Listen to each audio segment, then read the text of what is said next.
देखिए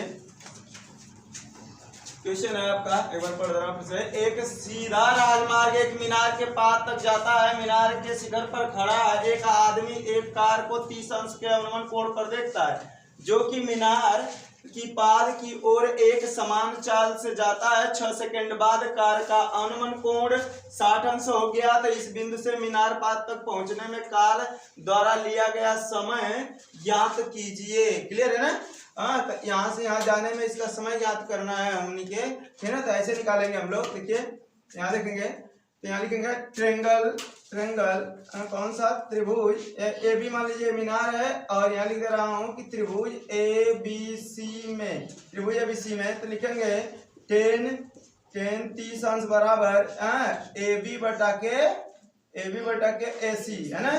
30 अंश मान 1 बटा कौड़ी में 3 बराबर ए बी बटा के ए सी, एक कम ए सी ना, और आई हो जाए कौड़ी में 3 ए बी हो जाएगी ना। ए सी एक कम ए सी आए कर ऐड कर लीजिए तो कौड़ी में 3 ए बी। यहाँ रखा क्वेश्चन नंबर फर्स्ट। अब त्रिभुज ए बी डी में, त्रिभुज ए बी डी में, तो यहाँ लिख लीजिए 10 60 अंश बराबर ए बी बटा के ए डी। क्लियर है ना? 10 60 अंश का मान यहाँ लिखा जाए। एक कौड़ी में 3 बराबर कितना? ए बी बटा के ए डी। क्लियर है ना? तो एक लिख लीजिए ए बी बराबर एक बटा 1 मान ला था, ए बी एक कम ए बी बराबर एक लिख लीजिए कौड़ी में 3 ए डी। क्लियर है ना? समीकरण नंबर 2, ठीक है ना? अब देख लीजिए समीकरण 1 और 2 से ना, समीकरण 1 और 2 से, ठीक है? तो यहाँ लिखेंगे ए बी का मान रखने पर, ठीक है ना? कर सकते हैं, ठीक है? यहाँ लिख सकते हैं हम लोग समीकरण 1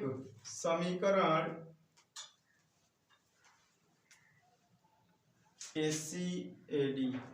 अच्छा यहाँ ए बी है ना, ए बी बराबर इतना है तो N U A B by है ना, ठीक है? कोई दिक्कत ना, रिप्लेसमेंट भी कर सकता, कोई दिक्कत नहीं है। ए को रिप्लेसमेंट कर सकता, कौड़ी में 3 इधर ला सकता, उसे दिक्कत ना, ठीक है ना? समीकरण 1 और 2 से, ठीक है? समीकरण 1 और 2 से, तो यहाँ का है ए सी, क्या है? ए सी बराबर कौड़ी में 3 ए बी, तो ए सी बराबर कौड़ी में 3 ए बी का मान कितना है? कौड़ी में 3 ए डी। क्लियर है ना? तो ए सी बराबर 3 ए डी। क्लियर है ना? ए सी बराबर कितना होगा? 3 ए डी। क्लियर है ना? तो उ का कहले रहल, उ जो बताओ रहल का कहले रहल था, ओमे कह रहा है 6 सेकंड, कितना कह रहा है? वो कह रहा था कि ए डी बराबर 3 ए डी, ठीक है? ये मैं बताओ तो लोग का सी डी बराबर का आ सकता है? सी डी बराबर, ध्यान से सुन पाता समझ में, ए सी बराबर कितना है? 3 ए डी। तना दूरिया पूछा था सी डी, तो ध्यान सुना, सी डी बराबर पूरा ए सी माइनस कौन? ए डी, हो कि ना? ध्यान सुना, पूरा यहाँ लिखा है तनी सा दूरी बराबर बड़का दूरी में से छोटका दूरी घटा ली थी, पता चली कि ना? तो यहाँ लिखा जाए सी डी बराबर ए सी का मान अब रखा 3 ए डी, कितना है? 3 ए डी में से एक ए डी घट जाइए, तो यहाँ का आ जाइए सी डी बराबर 2 ए डी, कितना? 2 ए डी। क्लियर है ना? 2 ए डी आ गए। अब कलर है कि इतना दूरिया 6 सेकंड में तय किया, कितना सेकंड में? कहता कि तब 2 ए डी द्वारा 2 ए डी में लगा समय कार है 2 ए डी तय करने में लगा समय है ना, 2 ए डी तय करने में लगा समय, ठीक है? कहता 2 ए डी जाए में ओके कितना समय लगा रहा है? मैं दे 6 सेकंड, इनका लिखे 6 सेकंड लगा समय बराबर 6 सेकंड ना, दिक्कत है कि ना? यहाँ 6 सेकंड ना, तो यहाँ कहीं अगर 2 ए डी बराबर 6 सेकंड लगा था तो 1 ए डी बराबर कितना समय लगी? 6 बटा के 2 भाग दे, कितना लगी? 1 ए डी बराबर 3 सेकंड लगी, कितना लगी?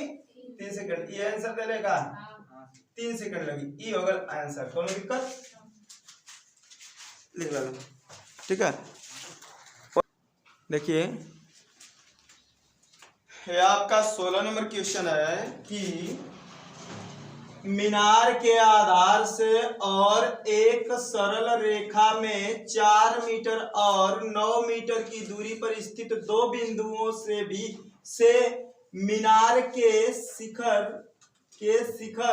का उन्नयन कोण पूरक कोण है। क्या है? पूरक का मतलब एक ठे कुछ रही तो एक ठे कुछ रही, यानी दोनों उन्नयन कोण मतलब दोनों का योगफल कितना होगा। एक ठे माना हमने थीटा है तो दूसरा 90 माइनस थीटा हुई है। ऐसे जाने के तो ऐसे होगा। एक ठे अगर 50 है दूसरा 40 हुई, एक ठे 60 है दूसरा 30 हुई, है ना। लेकिन हमने माना नहीं, हमने तो डायरेक्ट लिखा है थीटा और 90 माइनस थीटा।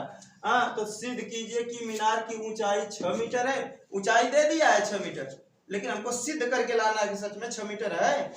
ये प्रूव करना है, आंसर नहीं दिया होगा। इसका आंसर यही है, इसका आंसर क्या है? 6 मीटर। बस हमको प्रूव करके लाना है आंसर। वो खुद का सिद्ध करके बताइए कि ऊंचाई 6 आवत है का। तो आंसर यही है, आंसर पता चल गया पहले ही, हमें सिद्ध करना है। तो हम इसमें लिख लिए कि माना, यहाँ मान लिए हम कि माना जो है यहाँ जो है बीसी क्या है आपका? बीसी क्या है? एक मीनार है। क्या है? मीनार है और जिसको हमने क्या मान लिया? जिसकी ऊंचाई और उसकी ऊंचाई क्या माना है? ऊंचाई कितना मान लिया हमने? माना h। क्या मान लिया? h। तो यहाँ लिखेंगे दो त्रिभुज है कि नहीं है ना। तो इसमें लिखेंगे, एक बार लिखेंगे त्रिभुज ABC में, एक बार लिखेंगे त्रिभुज ABC में। तो ABC में लिखेंगे तो थीटा बाय का है tan थीटा का है tan थीटा बराबर लंब बटा के आधार, लंब बटा आधार यानी 9 ना आधार 9 है, 9 हो गया। तो tan थीटा आ गया ना। तो tan थीटा बराबर लंब बटा आधार। अब बताओ ना, इसमें हम लोगों को इसका वैल्यू तो रखना है नहीं, रखना है? थीटा का मान दिया ही नहीं है, दिया है नहीं। इसको समीकरण में एक रहने दो ऐसे ही ना। अब लिखेंगे दूसरे त्रिभुज में, त्रिभुज BCD में तो लिखेंगे tan 90 माइनस थीटा बराबर, थीटा की जगह 90 माइनस थीटा है ना। तो थीटा बराबर लंब बटा आधार यानी h बटा के 4। कितना? tan 90 माइनस थीटा बराबर क्या होता है? tan 90 माइनस थीटा बराबर tan 90 माइनस cot थीटा। प्रथम चतुर्थांश में सब प्लस होगा, लेकिन बदलेला 90 में ना। यही तो पूछा था, cot थीटा बराबर h बटा के 4।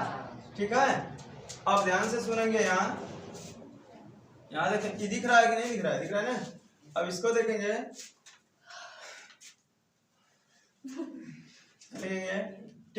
cot थीटा को लिख सकते हैं 1/tan थीटा बराबर h बटा के 4 एकम 4 या 6 में आ जाए। तो यानी ऐसे बदलने से बढ़िया है कि यही को उल्टा करता है, tan थीटा लिखा ना, है कि ना।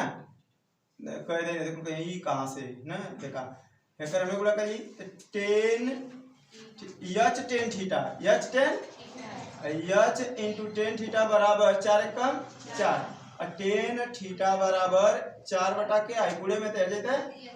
ठीक है ना। यानी जहां लिखल है वहीं tan थीटा वहां का लिख सकत ला।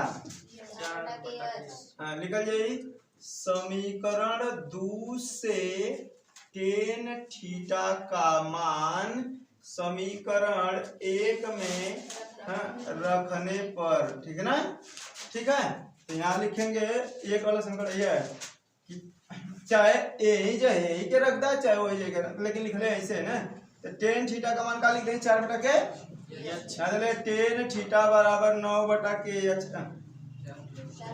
h बटा 9 दे ले है यहाँ पहला वाला में ना। तो आई tan थीटा का मान में रखा जाए का 4 बटा के h बराबर h बटा के 9। हाँ गुणा का h का h में गुणा कर लिए क्या हो जाए 2h है ना। h स्क्वायर बराबर 9 चौको 36, h बराबर कड़ी में 36, स्क्वायर का कड़ी कड़ी में ना। h बराबर 6 के h बराबर कितना आ गया 6 मीटर। प्रूव हो गया कि ना।